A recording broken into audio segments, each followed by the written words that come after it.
Sharper addressed the crowd with indignant pride. He'd planned this moment for so long that now, at the deed's fruition, it almost felt frivolous.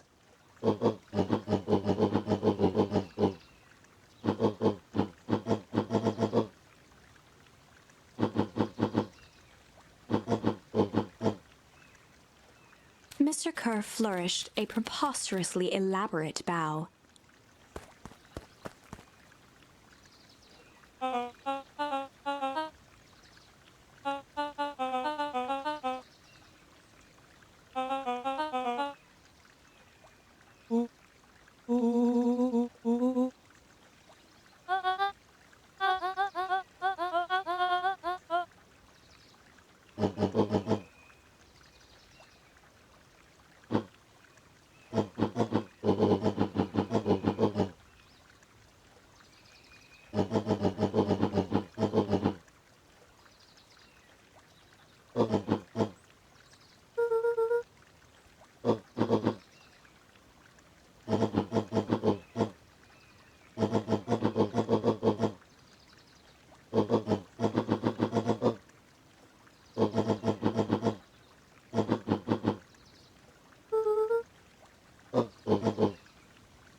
Sharper coughed up one final laugh and cracked his knuckles.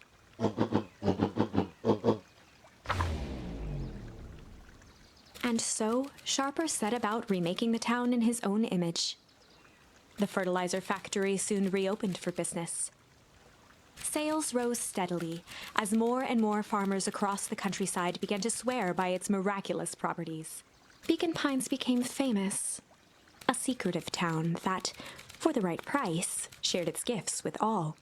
Gifts that became more and more necessary in a world where winters grew longer and longer. The end.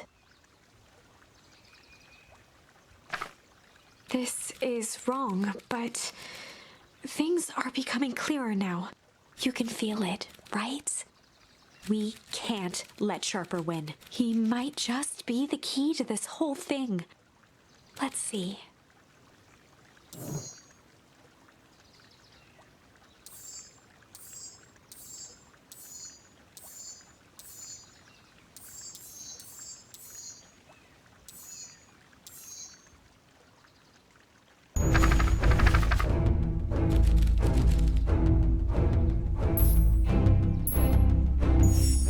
There was a malice lurking behind those eyes,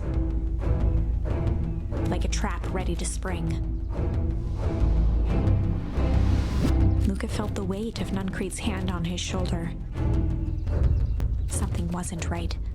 He didn't know why, but something was telling Luca to get out of there.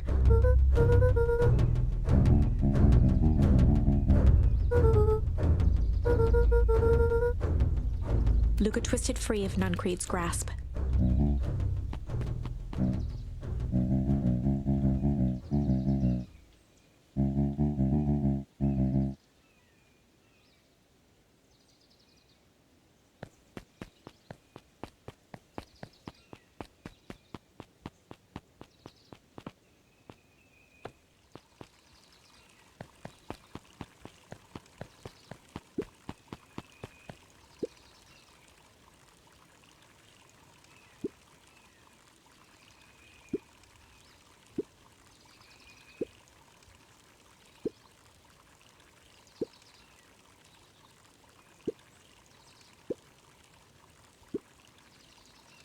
The two scurried off, eagerly formulating a plan.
aired a long holler into the woods.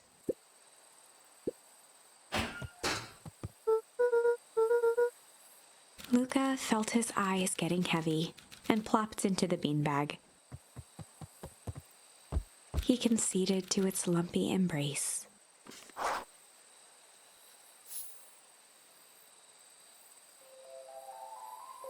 Once again, Luca found himself in a vast black expanse. This time, he knew exactly where to go. He took a single confident step forward. The world flickered and pulsed. He found himself standing in front of the frigid air of a blazing campfire. The source. He plopped down cross-legged and gazed into the cold flame. Soon enough, the fire began to die out, popping sporadically, until all that was left was a single ember. Luca stood up and dusted himself off. He plucked the glowing ember from the cold ash, examined it, and slid it into his pocket, a keepsake. The voice of his father spoke behind him. "You made me proud, Buckaroo." Luca turned to face him. "Dad, what is this place?" A warm grin grew across his father's face. "A place where everything that has been and everything that could be all wait together." Luca found himself staring at his father's face, trying as hard as he could to memorize every single detail. "Wait? For what?" Another voice spoke out as Luca's doppelganger stepped forward. "That's up to you." Without knowing why, Luca began to weep. Is any of this real? Are you real?" Luca's father bent down to smudge away a tear. "Of course. I'm as real as the part of you that misses me." Luca turned to look at the older version of himself. "And you?" The doppelganger choked back tears. "I'm as real as the part of you that's angry he's gone. Does that make sense?" Through his tears, Luca laughed. "I think so." His father pulled him in for an embrace. "Time to go, Buckaroo." Luca was startled from his dream by a banging on the floor. A commanding voice rumbled from below. Just as Luca sprang to lock the entry hatch, the door knocked open. Chapter 5. Dangers big and small. Luca stumbled back. He heard the rope ladder creak under significant weight. Keeping his eyes fixed on the hatch, he inched backward to the balcony. As his hand grasped the door handle, Luca froze. A large figure clumsily wriggled up through the hole.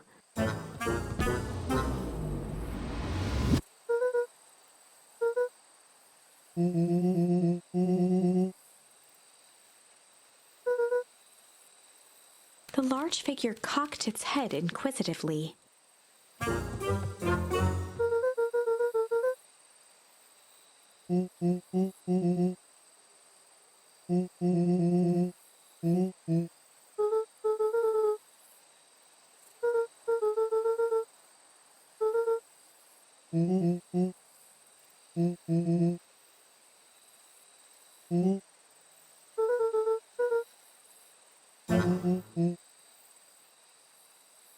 Luca's jaw dropped.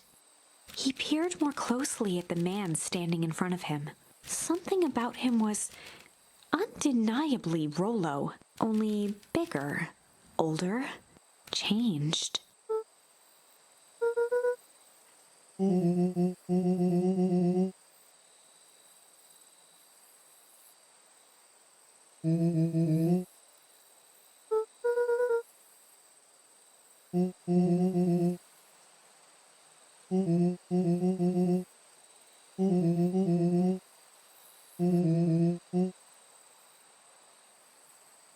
Rollo proudly presented his hands to Luca.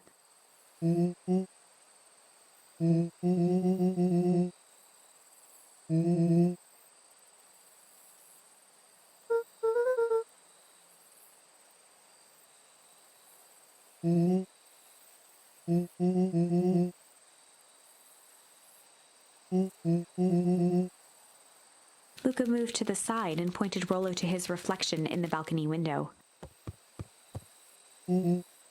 His hands shot up to his face.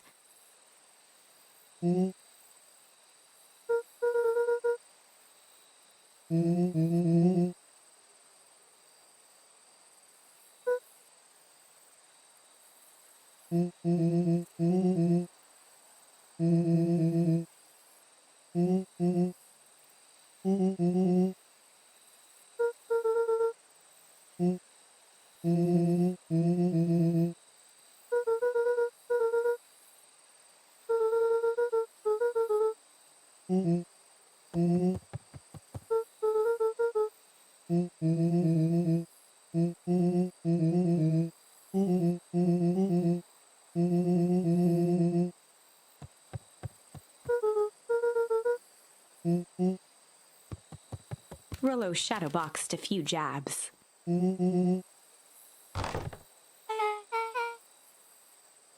With a yelp, Rollo dove behind Luca.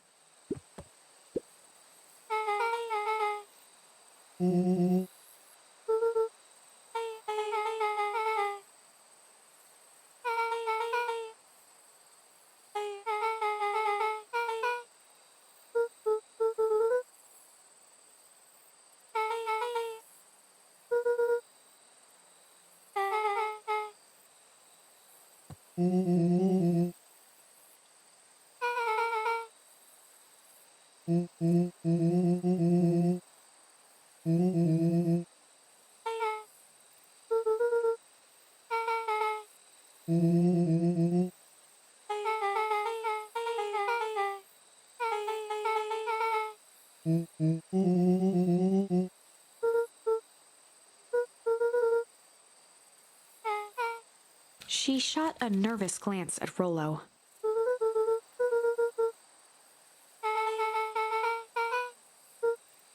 Beck's eyes narrowed.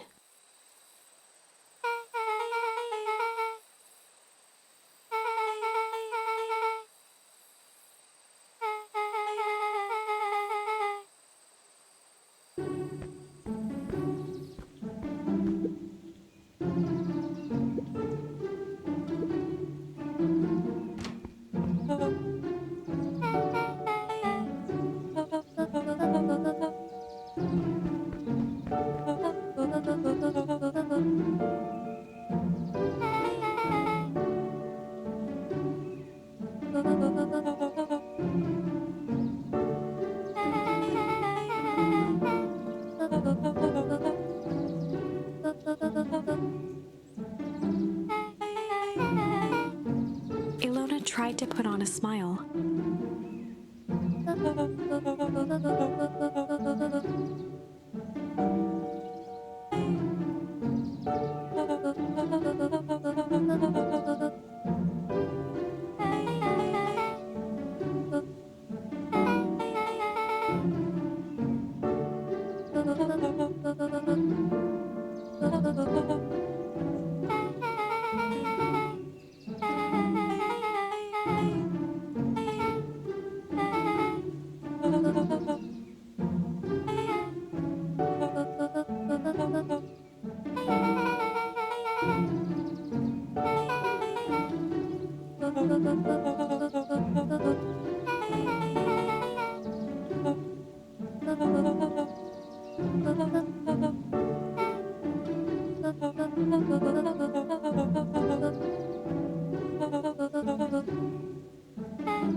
She sighed, and after a moment, looked down at Beck sympathetically.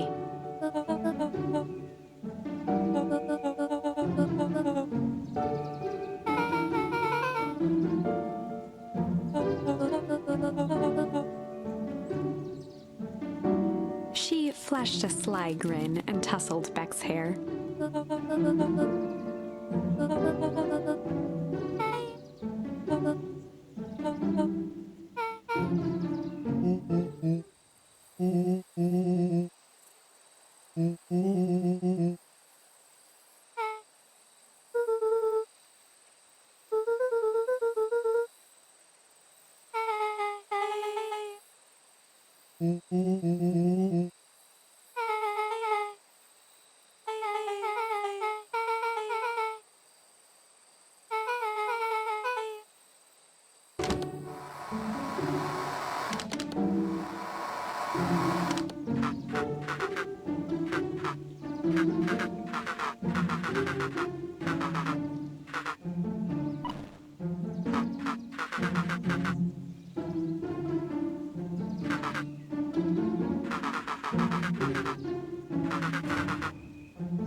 Luca gave Rollo a quick elbow to the ribs.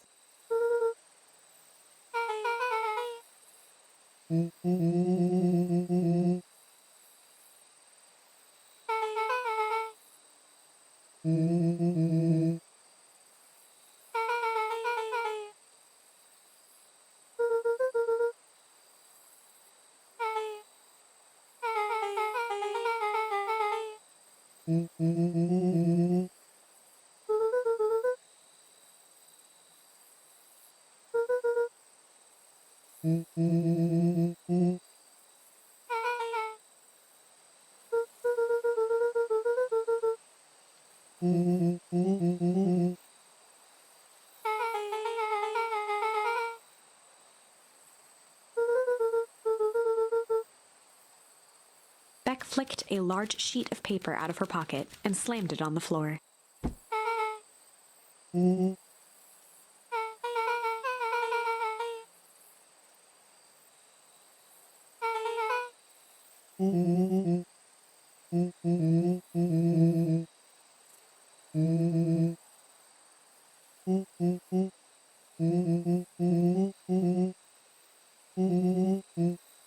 Rollo started to wiggle with excitement.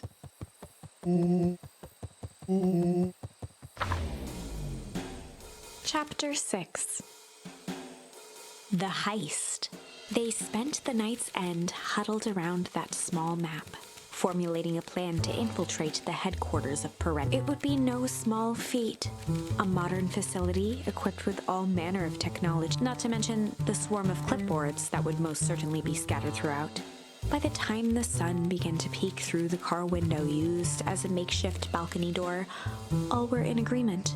This could just work. The final day before the festival would be used to prepare. They'd need to pool every resource at their disposal, pull every favor with a thread. Even enlist some unsavory characters around town with important tasks only they were suited for. Luckily, there was enough ill will and mistrust toward Perennial Harvest that alliances could be found at a bargain. Luca, Beck, and Rollo rubbed their eyes as they exited the treehouse. They hadn't slept at all that night. There was no time. The festival was to begin in one day, and they each had their assignments.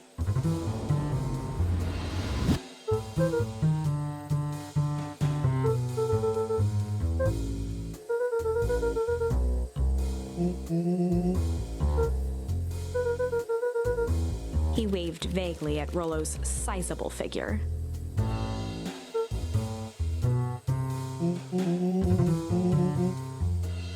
Beck snorted an involuntary giggle.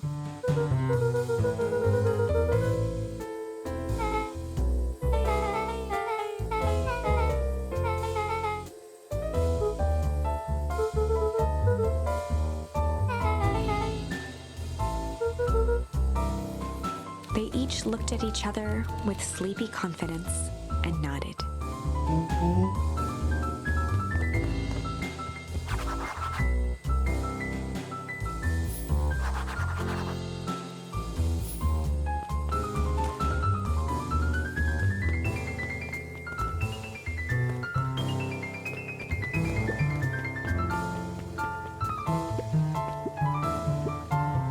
Mr. Sinclair continued snoring and lifted one eyelid just enough to see who it was, a tactic he often used to avoid undesirable conversation.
Jeff wheezed out a long snicker.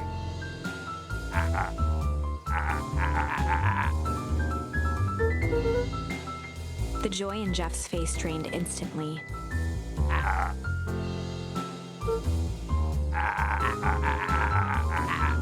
Looking into the sullen eyes of his would-be accomplice, Luca blurted out the first word that came to mind.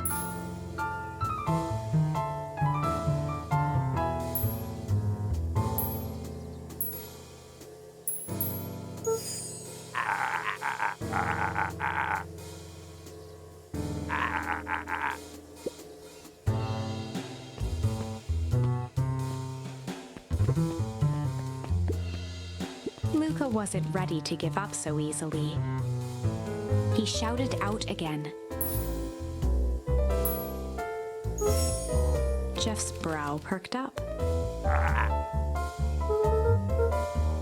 Sensing some traction, Luca carried on with vigor. Jeff's scowl faded with a sigh.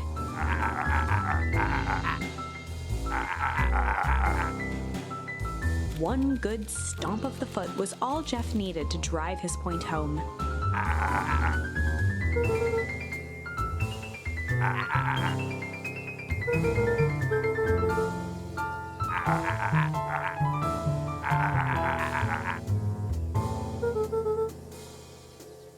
Luca offered out his open hand to seal the deal.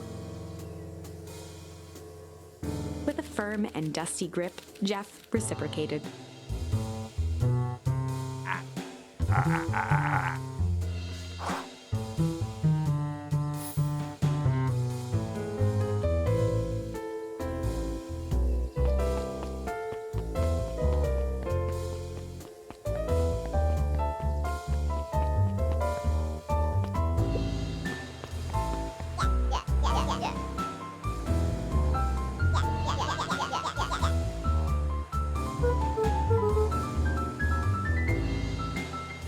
Raised an eyebrow suspiciously.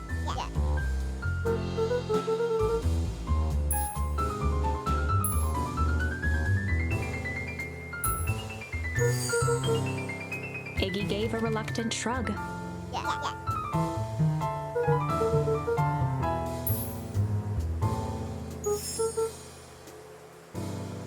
Iggy considered the point.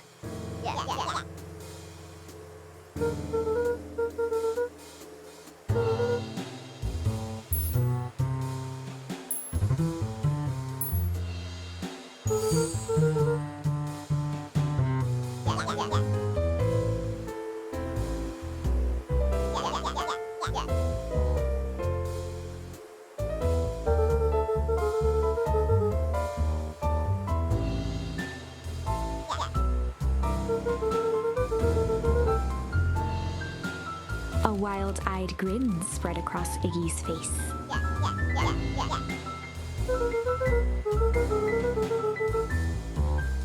Iggy glanced over to Tish, who nodded in agreement.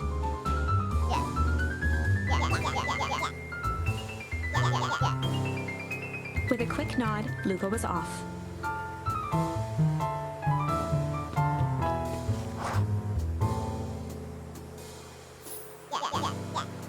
Iggy gazed up at Tish with a smile. A single tear ran down Tish's cheek.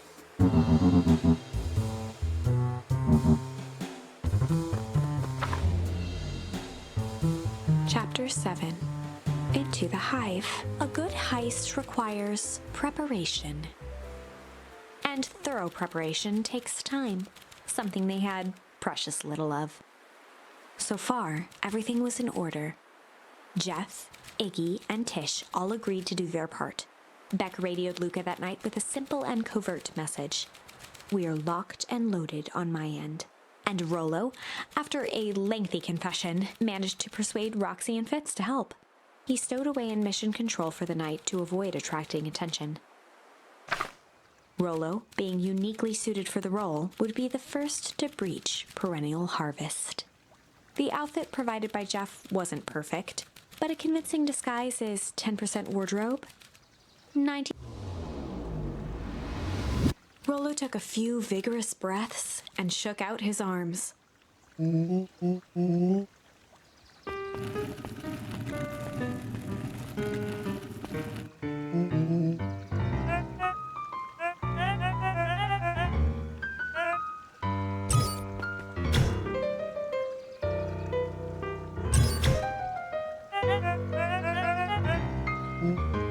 He had to think quick. Rollo sighed, adjusting his tool belt.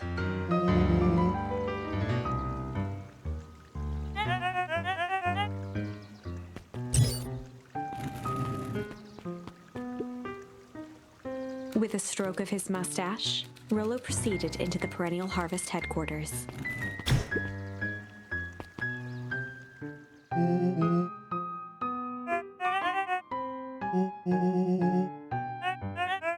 He stammered and flipped through the pages of his clipboard.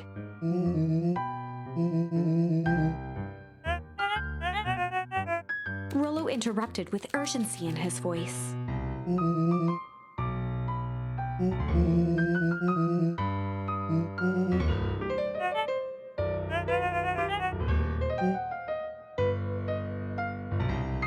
Rollo panicked.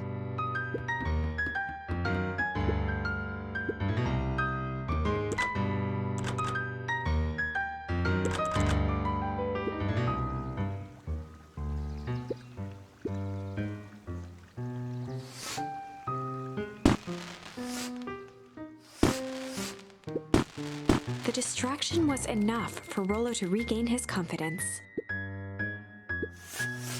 The clipboard fumbled around in a frenzy.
Solomon stopped in his tracks. A A veneer of confusion flashed across Solomon's face. His words rushed out dramatically.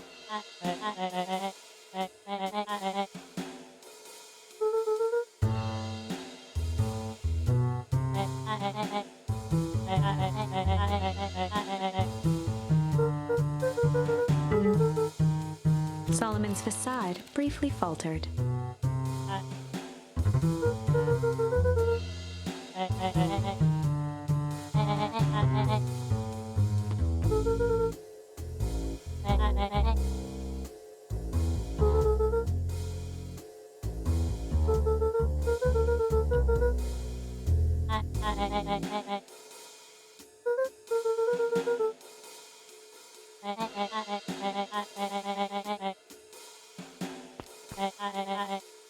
Luca happened to notice a plaque above the door.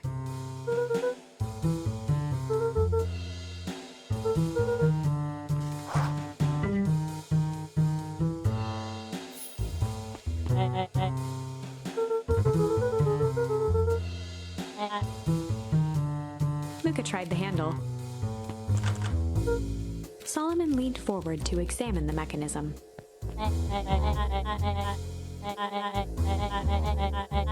Luca smiled and looked at his watch.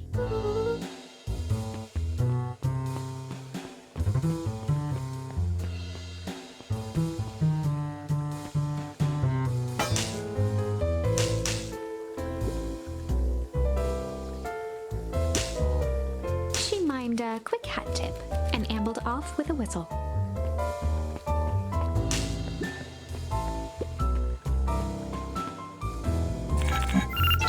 The light on the keypad changed from red to green.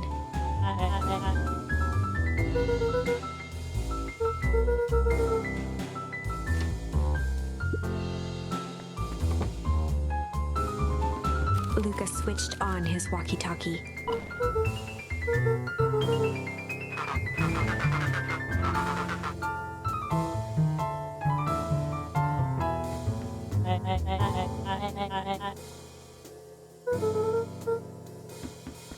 On the computer screen, a green cursor blinked in a password field. Luca pecked out his best guess: underground secrets. The screen blinked to life. Columns of green numbers glowed on a black background.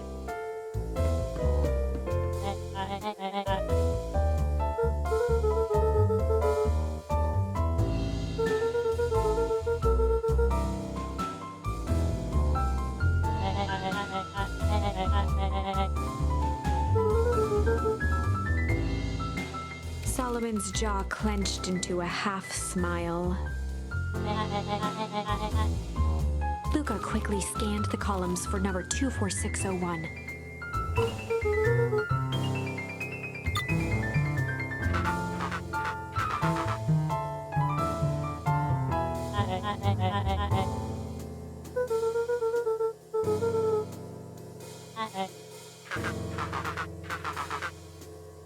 Once again, Luca scrutinized the numbers on the screen. In that moment of distraction, Solomon reached forward and pressed a large red button.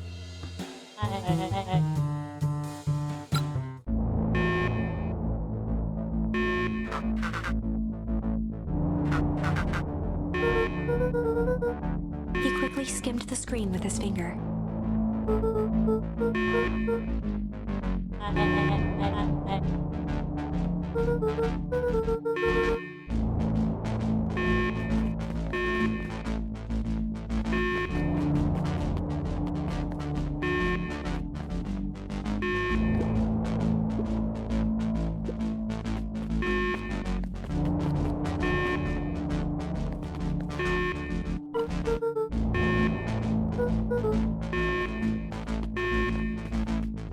Mr. Kerr approached with a sneer and spoke into his walkie-talkie.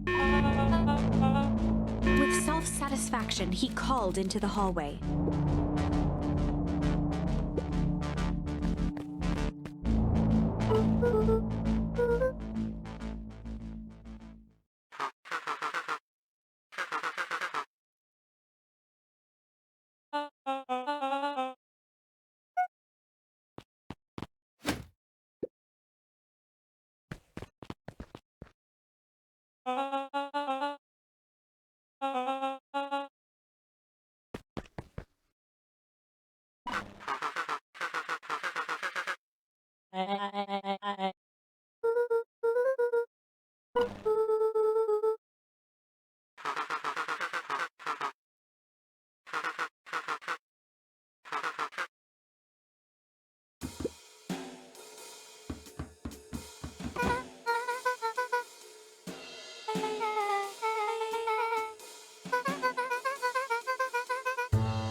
leaned over to examine his teeth.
Nellie sighed.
With a subtle, quivering lip, a smile crawled across Solomon's face.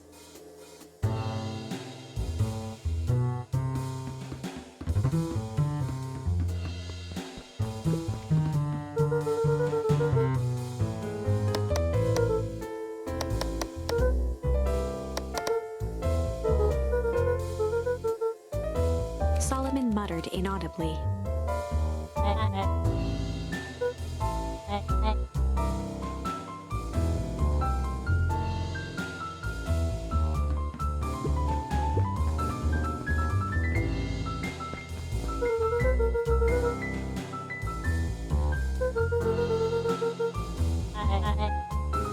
Luca held his hand up to the ashtray.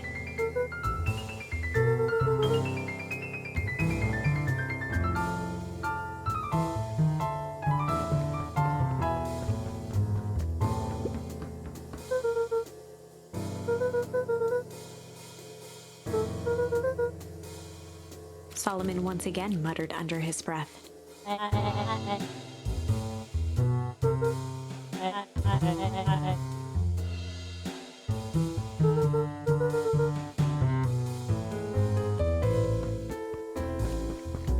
Luca tugged on each of the cabinets.